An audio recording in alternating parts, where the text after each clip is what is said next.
चले राम लक्ष्मण मुनि संगा, गए जहां जग पावनी गंगा, गए जहां जग पावनी गंगा, जग पावनी गंगा।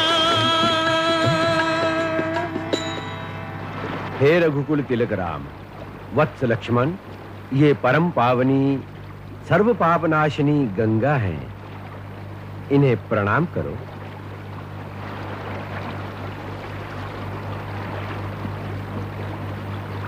वत्स राम, पवित्र गंगा नदी का पुष्पों से पूजन करो। वत्स लक्ष्मण, तुम भी पुष्प लो, तुम भी पूजन करो।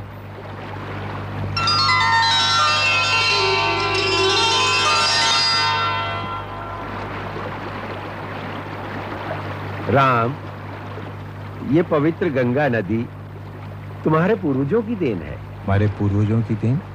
हाँ, बैठो।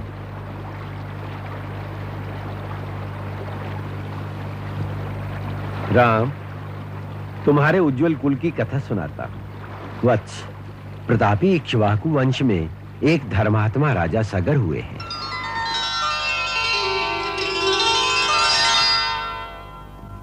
एक बार जब वह अश्वमेध यज्ञ कर रहे थे,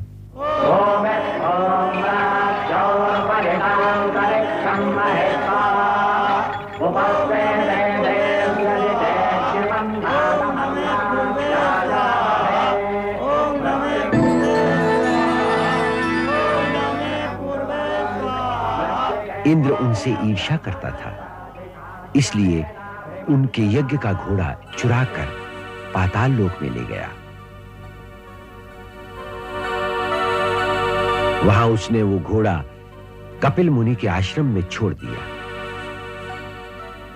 महाराज सगर के सारे पुत्र घोड़े की तलाश में पाताल लोक तक जा पहुंचे। उन्होंने कपिल के आश्रम में घोड़े को देखकर महात्मा कपिल का अपमान किया।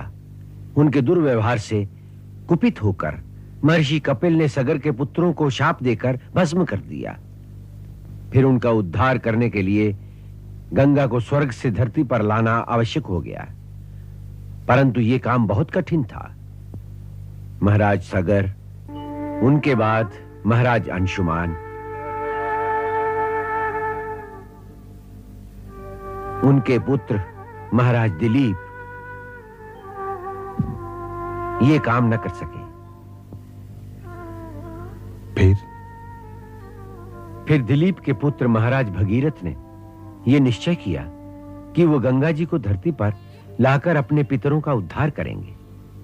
उन्होंने गंगा जी को धरती पर लाने के लिए घोर तपस्या की।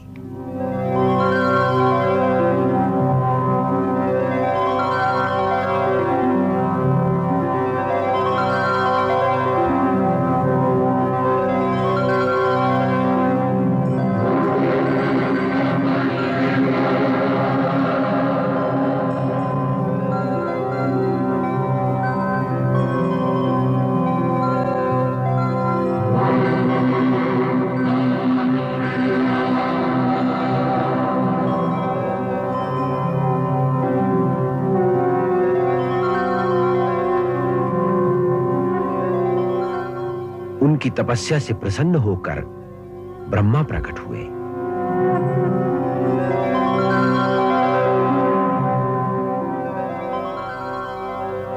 और उन्होंने गंगा को धरती पर लाने का वरदान भगीरथ को दिया।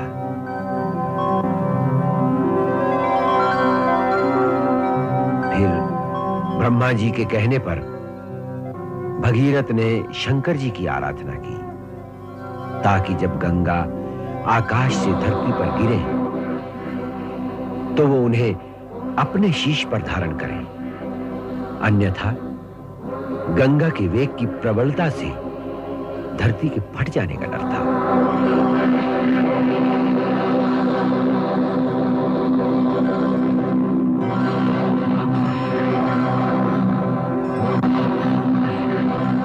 भगीरथ ने फिर घोर तपस्या की और भगवान शिव को प्रसन्न कर लिया।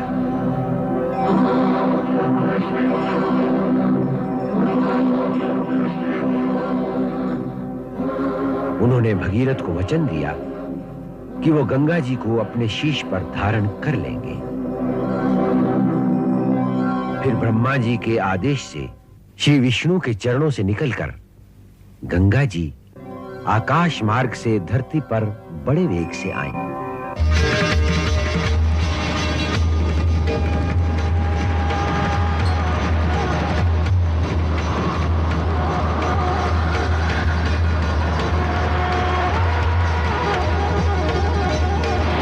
भगवान शिव ने उन्हें अपनी जटाओं में समेट लिया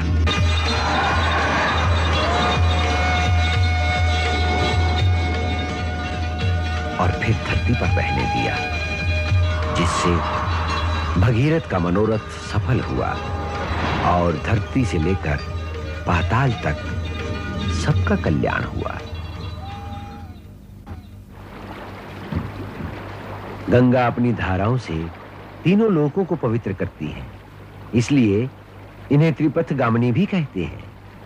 महाराज भगीरथ इन्हें भूलोक पर लाए, इसलिए मृत्युलोक में इन्हें भागीरथी भी कहा जाता है। राम, ये परम पवित्र गंगा यावत चंद्र दिवाकरो जब तक सूरज चांद रहेंगे इस धरती के प्राणियों का कल्याण करेंगी। संभव है आने वाले युगों में देवी देवताओं के प्रति लोगों की आस्था कम हो जाए, पर गंगा का गौरव कभी कम नहीं होगा। कभी सदा इसका गुणगान करेंगे। ये जिस देश में बहेगी वहां सदा हरा भरा रहेगा। गंगा का पवित्र जल जीवन से मरने तक मानव के लिए उपयोगी होगा और अनंत काल तक लोग इसे गंगा मैया कहकर, माता से भी महान मानकर इसकी पूजा करेंगे। संसार की समस्त नदियों में सर्वप्रथम इन्हीं का नाम होगा।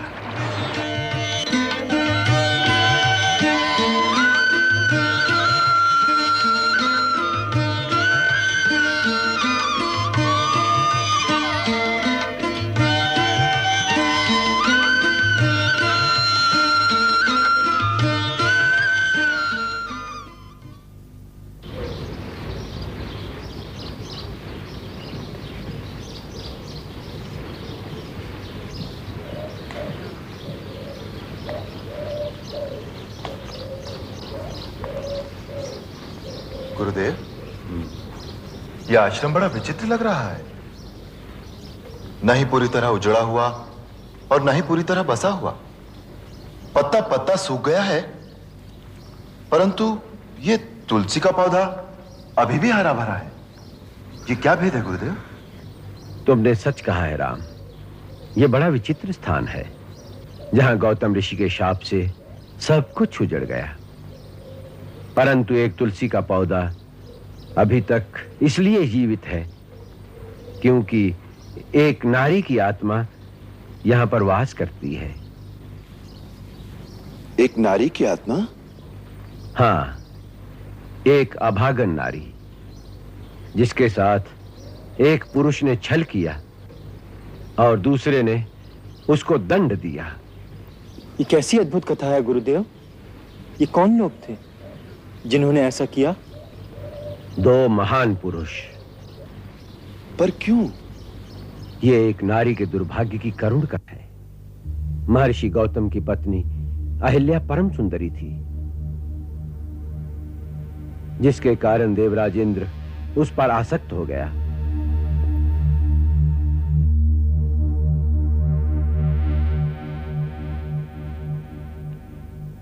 एक समय जब महर्षि गौतम प्रातः स्नान के लिए नदी पर गए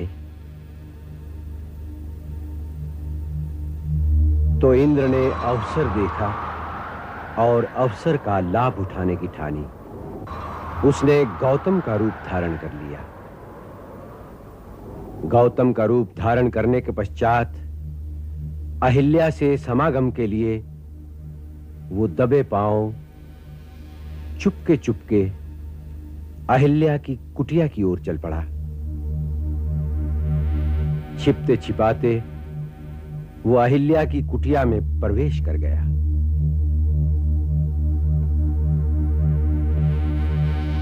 जिस समय इंद्र छिपकर अहिल्या की कुटिया से निकल रहा था, उसी समय गौतम मुनि स्नान करके वापस लौट रहे थे।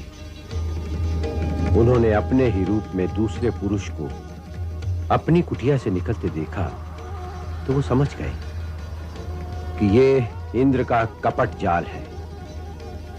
क्रोध में भरकर उन्होंने इंद्र को शाप दिया और उसे विफल कर दिया। अहिल्या कुटिया से बाहर आई। वो समझ गई कि उसके साथ छल हुआ है। वो रोती हुई पति के चरणों में गिर गई। परंतु क्रोध में भरे गौतम मुनि ने आवेश में आकर अपनी पत्नी को भी शाप दे दिया और वो उसी क्षण पत्थर की शिला बन गई। उसी समय से वो शापित नारी इस पत्थर का रूप धरे किसी के आने का रास्ता देख रही है। किसका रास्ता देख रही है गुरुदेव? जो गिरे हुओं को उठा सके। राम, किसी पर दोष लगाकर दंड देना तो सभी को आता है, परंतु वो पतित पावन जो किसी गिरे हुए को उठा सके विरला ही होता है। ऐसे महामानव के चरणों को छूने से सारे पाप नष्ट हो जाते हैं।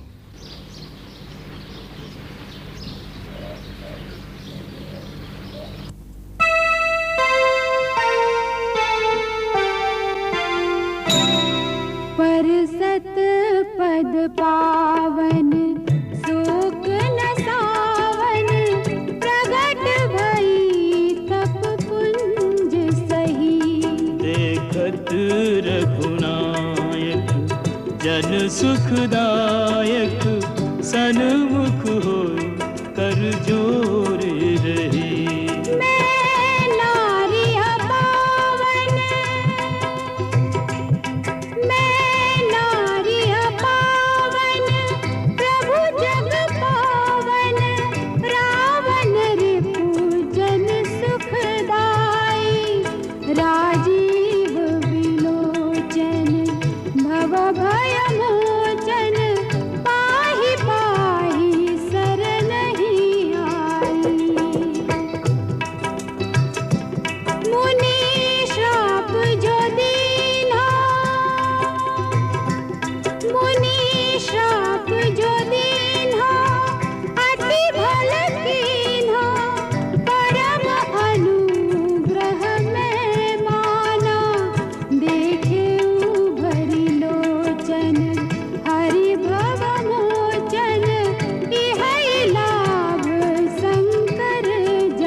राम, लक्ष्मण, इस आम्र वाटिका का वातावरण बड़ा शांत और पवित्र है, नगर के कोलाहल से अलग। क्यों ना हम अपना डेरा यहीं डालें? जैसी आपकी इच्छा गुरुदेव। महामुनि के श्री चरणों में दास का सादर प्रणाम। कल्याणमस्तु। अपने महाराज की ओर से मैं आपका स्वागत करता हूँ। धन्यवाद। यदि आपको कोई आपत्ति ना हो तो हम यहीं विश्राम करेंगे। ये सारी मिथिला नगरी आपकी है महाराज, जहां चाहे विश्राम करें। मुनिवर की सेवा में कोई कमी ना आने पाए। मैं महाराज को आपके आगमन की सूचना देता हूं। इसकी क्या आवश्यकता है?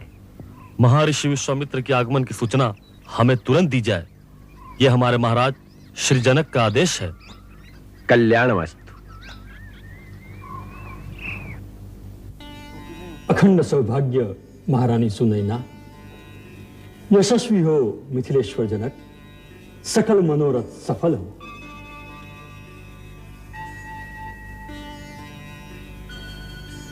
गुरुदेव, आपकी कृपा बनी रहे, इसी में हमारा कल्याण है। राजकुमारी सीता नहीं आई अभी तक? आती होंगी।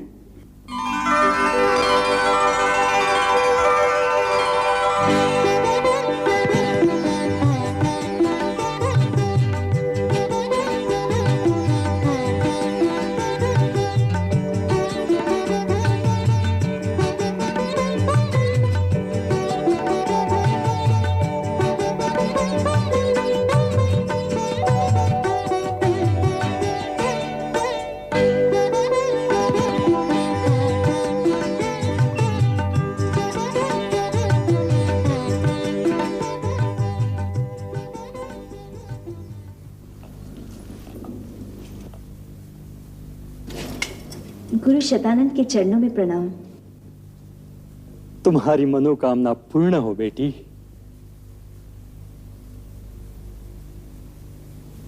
क्षमा कीजिए पिताजी, मेरे कारण आपको प्रतीक्षा करनी पड़ी।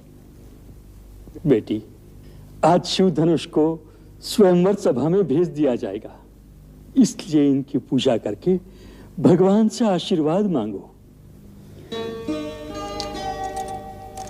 सीता, बचपन से तूने इस शिव धनुष की पूजा की है बेटी। आज उसी पूजा की पूर्ण आहुति की घड़ी आ गई।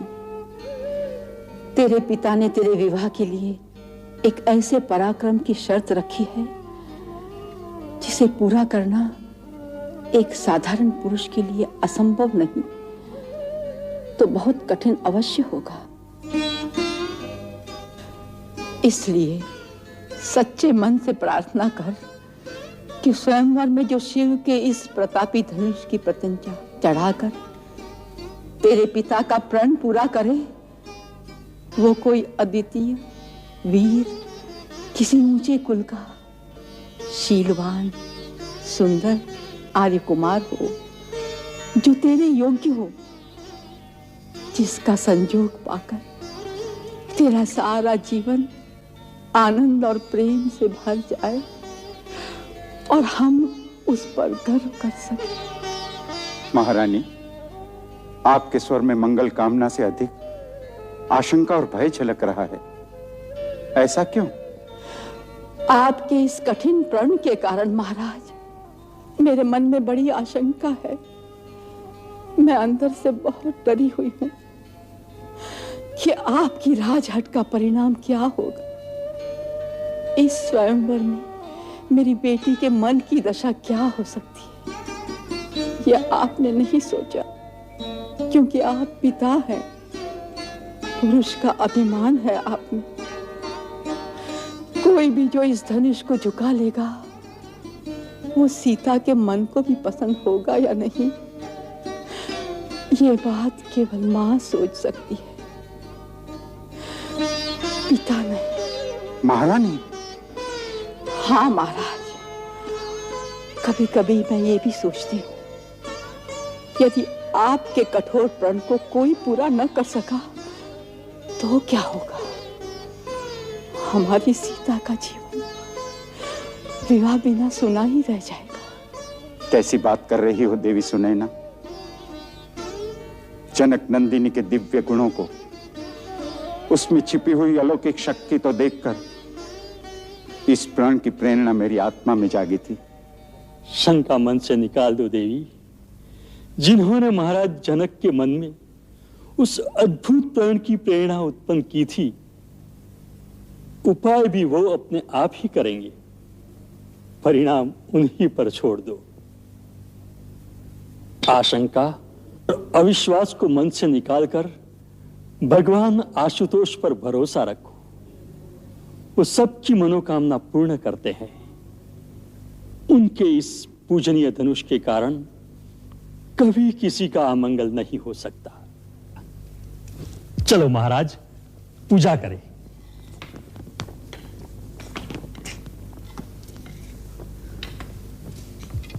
लो बेटी सीता, मन लगाकर पूजा करो। बेटी उर्मिला, तुम भी अपनी बड़ी बहन के लिए भगवान से प्रार्थना करो।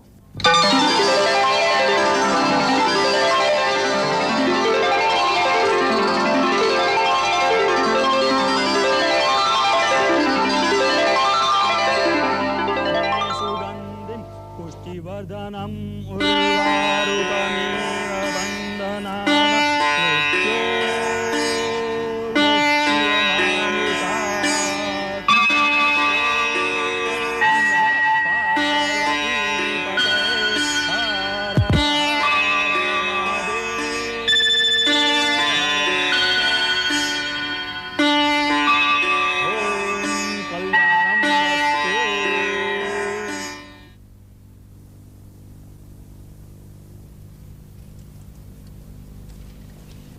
श्री श्री जी महाराज की जय हो। यहाँ कष्ट देने के लिए क्षमा चाहता हूँ महाराज। आपका आदेश था महर्षि विश्वामित्र जी के आने का समाचार तुरंत दिया जाए। ब्रह्मर्षि विश्वामित्र आ गए? जी हाँ महाराज, महर्षि विश्वामित्र जी आ गए हैं। नगर के बाहर आम्र वाटिका में उनके विश्राम की व्यवस्था कर दी गई है। सुना देवी, ब्रह्मर्षि विश्वामित्र ने हमारा आमंत्रण स्वीकार किया। धन भाग्य हमारे। शिव धनुष पूजन के अवसर पर ब्रह्मर्षि विश्वामित्र के आने का समाचार बड़ा शुभ संकेत है। निसंदेह उनके आशीर्वाद से परिणाम कल्याणकारी ही होगा। राजन, उनके स्वागत के लिए आपको स्वयं जाना चाहिए। हम अवश्य जाएंगे और आप भी हमारे साथ चलेंगे। महाराज की जय हो। महाराज श्री के छोटे भाई संकाशय नगर के राजा महाराज कुशध्वज अपनी रानी और दोनों पुत्रियों के साथ पधार रहे हैं। मांडवी और श्रुति जी आ रही हैं। ये कमी भी पूरी हो गई। आ गए कुशध्वज। भैया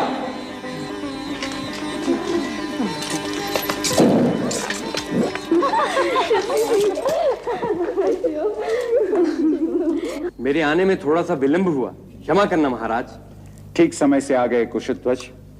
स्वयंवर सभा में आने वाले अतिथियों के स्वागत का भार अब तुम्हें सौंपता हूँ। अच्छा भैया। और मुझे क्या करना होगा जीजी? अरे यू पूछ कर करोगी तो हो चुके सारे काम। अंतपुर की सारी जिम्मेदारी अब तुम्हारी। जैसे आए। तुम यात्रा से आए हो, विश्राम करो। हम महर्षि विश्वामित्र के स्वागत के लिए जा रहे हैं। जो आज्ञा।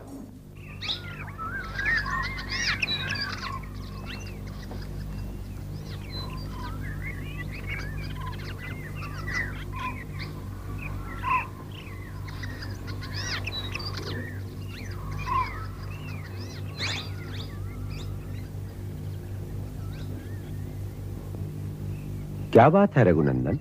गुरुदेव, लक्ष्मण के मन में नगर देखने की लालसा है, किंतु आपकी सेवा में विलंब न हो इस संकोच से कह नहीं सकता।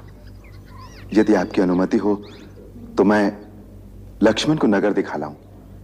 हम आपकी संध्या वंदना से पहले ही वापस आ जाएंगे। राम, नीति का पालन भी करते हो और अपने मधुर वचनों से अपनी बात भी कर लेते हो।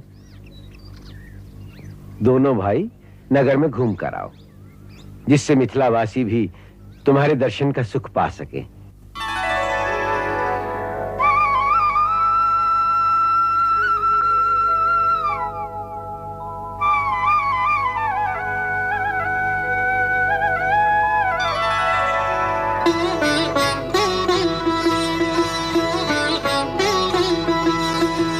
देखन नगर भूप सुत आए, समाचार पुरवासिन पाए। पुरवासिन पाए, धाए धाम काम सब